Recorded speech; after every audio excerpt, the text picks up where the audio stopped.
سلام دوستان، امیدوارم حال دلتون خوب باشه. خوش اومدین به یه آموزش دیگه از کانال اودوته. قرار است امروز یه دوره آموزش توسعه اودو 15 رو با هم شروع کنیم که این اولین ویدئوی مربوط به اونه. قراره تو این دوره با هم دیگه یه ماژولی رو از 0 تا 100 با هم توسعه بدیم. ماژولی که قراره تو این دوره با هم توسعه بدیم یه ماژول برای مدیریت مدرسه هستش.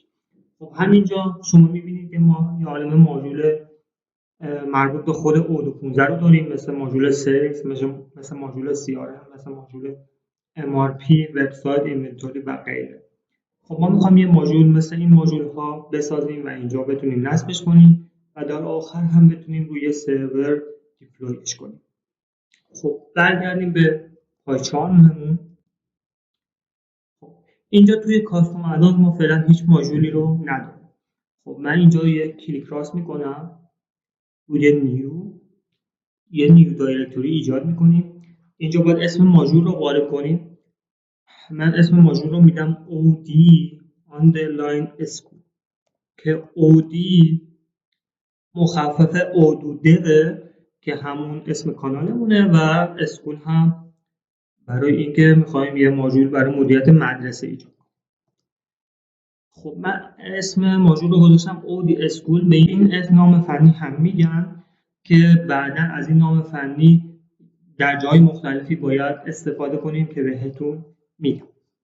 خب هر ماژولی توی اودو دو تا فایل اصلی داره. یه فایل underline init underline dot py و یه فایل manifest که به صورت underline manifest underline dot py وجود داره. من اگه ماژول‌های دیگه اودو رو وارد دایرکتوری‌هاش بشم و بهتون نشون بدم، مثلا ماژول سیل. خب این اکانت سیل. من خود ماژول سیل رو بخوام بهتون نشون بدم باید بیام پایین‌تر تا به اس برسم و ماژول سیل رو بهتون نشون بدم.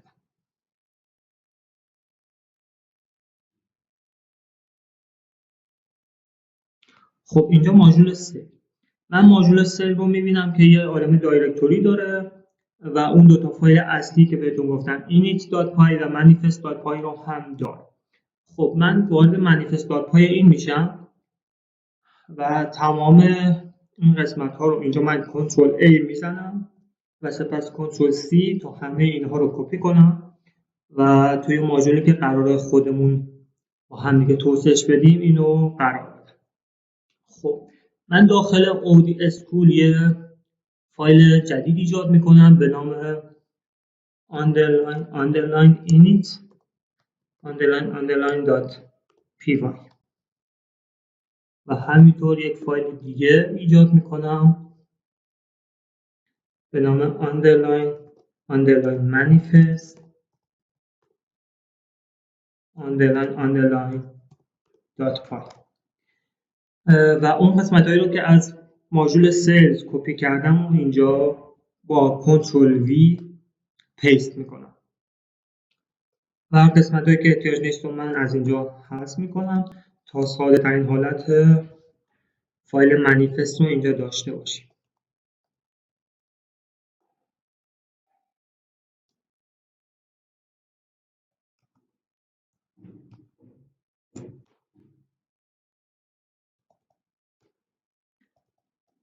خب کاتگوریش هم از اینجا حذف میکنم، فعلا هیچ کاتگوری نداشته باشه و همینطور دیپند هاشو من اینا رو جلوتر همشون رو دونه دونه براتون توضیح میدم. فقط میخوام این فایل رو ساده ترین حالتش رو با هم دیگه ببینیم که چه شکلیه. الان یک کمی پیچیده به نظر میرسه. من از اینجا چون پایچم هم یه سری اخطارهایی میده که خیلی مهم نیستن این اخطارها رو حذف میکنم که اذیت کننده نشه و تو قسمت asset ها هم من این asset ها رو از اینجا حذف میکنم و همینطور لایسنس. خب ما اینجا سایتن حالت رو برای فایل manifest.py داریم که از همون اسم ماژول، ورژن ماژول، دسته‌بندی ماژول، یه توصیف ساده از ماژول، چه ماژول هایی وابسته هستن، یعنی این ماژول به چه ماژول های دیگه ای وابسته است. اگر ماژولی وجود داره که به اون وابسته است، اسم اون ماژول رو اینجا می‌نویسیم. از چه دیتا هایی استفاده میکنه، یعنی ما فایل های XML مون رو اینجا قرار میدیم به عنوان ایمپورت و اون فایل XML که قرار داده های دمو رو داخلش داشته باشه رو توی دمو قرار میدیم و اینکه این اپلیکیشن یا این ماژول که داریم میسازیم قابل نصب یا اینستالبل هستش و اینکه اوتو اینستال به صورت اتوماتیک نصب بشه یا نه. اینجا میتونیم بهش بگیم فالس باشه یا ترو و اسست هایی که توی ماژولمون ممکنه ازشون استفاده کنیم. خب من اینجا اسم ماژولمون رو به جای سلز اسکول منیجمنت قرار میدم. ورژنش رو قرار میدم 1.0.0 و کاتگوریش رو فعلا خالی میذارم، هیچ کاتگوری نداشته باشه و سامریش هم فعلا خالی میذارم و حتی میتونیم فعلا این قسمتاش رو حذف کنیم و احتیاجی نیست که داشته باشیم. من اینا رو کنترل ایکس میزنم و ذخیره میکنم و اودو رو دوباره اجرا میکنم و از این بالا اودو رو اینجا متوقف میکنم و دوباره اجراش میکنم. برمیگردیم به گوگل کروم. از اینجا من به قسمت ستینگز میرم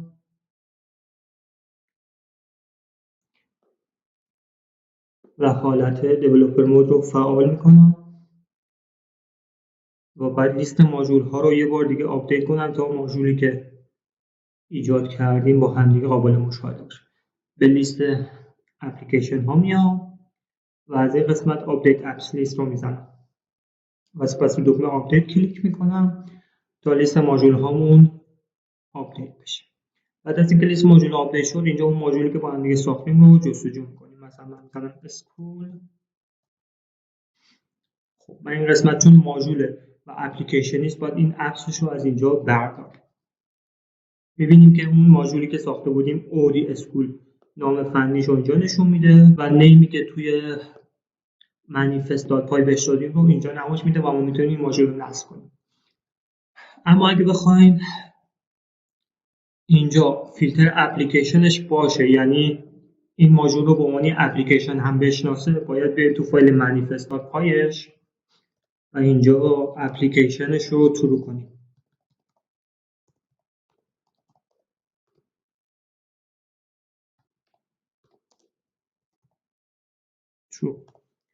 این رو ذخیره میکنم و دوباره از اینجا هم میشه اجراش کرد. دوباره ریرانش میکنیم و برمیگردیم به مرورگرمون و آپدیت اپس لیست رو دوباره میزنیم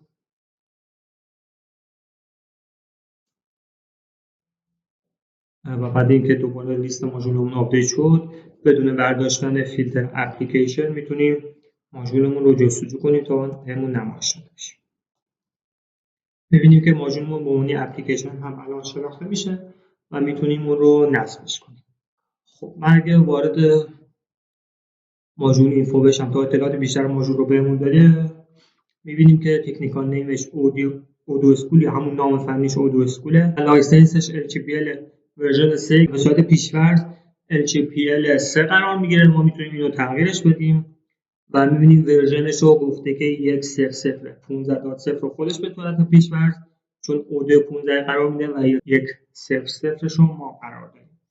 و تو قسمت تکنیکال دیتا ما هیچ دمو دیتایی نداریم چون وارد نکردیم و اپلیکیشنش رو ترو دادیم، گفتیم این اپلیکیشن هم هست و استاتوسش نان اینستالد، هنوز نصبش نکردیم.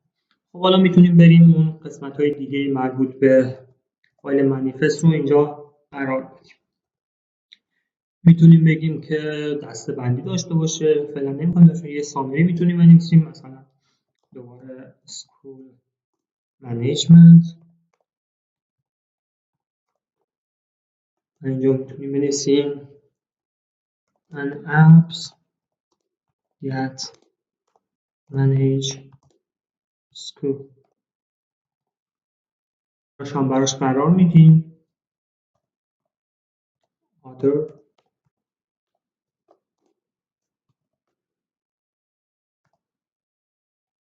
odoo del دوباره odoo رو ران میکنیم و برمیگردیم به و آپدیت ابسیس رو دوباره میزنیم و بعد از اینکه دوباره لیست ماژولمون آپدیت شد یه رفرش میکنیم تا اطلاعاتمون دوباره آپدیت بشه.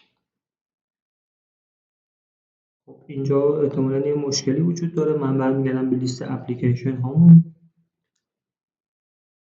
و از اینجا دوباره اسکول رو جستجو میکنم، ببینم که نمیاد. احتمالاً اینجا یه جایی داخل فایل منیفست ما یه جایی رو مشکل داره. احتمالاً بعد اسست من اینجا باید کاما میذاشتم و این رو فراموش کردم و فایل منیفستمون به مشکل خورد. خب من اینو اینجا قرار میدم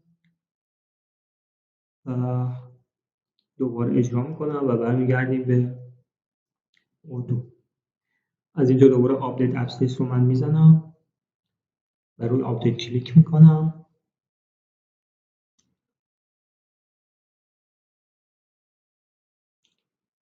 و بعد از اینکه لیست ماژولمون آپدیت شد دوباره اسکول رو از اینجا جستجو میکنم. خب می‌بینیم که ماژول اسکول رو آورد و روی ماژول اینفو میزنم. می‌بینیم که اون سازنده یا آتر ماژول به اودو دف تغییر کرد، سامریش اینجا قرار گرفت، سامری که دادیم. خب ما میتونیم اپلیکیشنمون رو بدون اینکه جستجو کنیم همین اول لیست نشون بده. باید سکونسش رو بیایم یه عدد خیلی پایینی قرار بدیم تا بیاد اول لیست برامون نشون بده. خب بریم این کارم انجام بدیم. من بعدم آتر یه سکونس هم قرار میدم، مثلا سکونسش رو قرار میدم -100. من دوباره اودو رو اجرا میکنم و بعد میگردیم به اودو و دوباره آپدیت ابسیس رو میزنم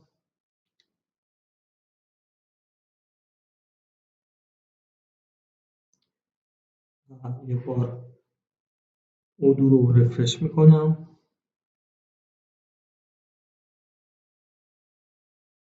میبینیم که ماژولی که ما ایجاد کردیم به اول لیست ماژول ها اضافه شد و میتونیم این ماژول رو با هم دیگه نصبش کنیم. خب من روی اینستال کلیک میکنم تا ماژولمون نصب بشه.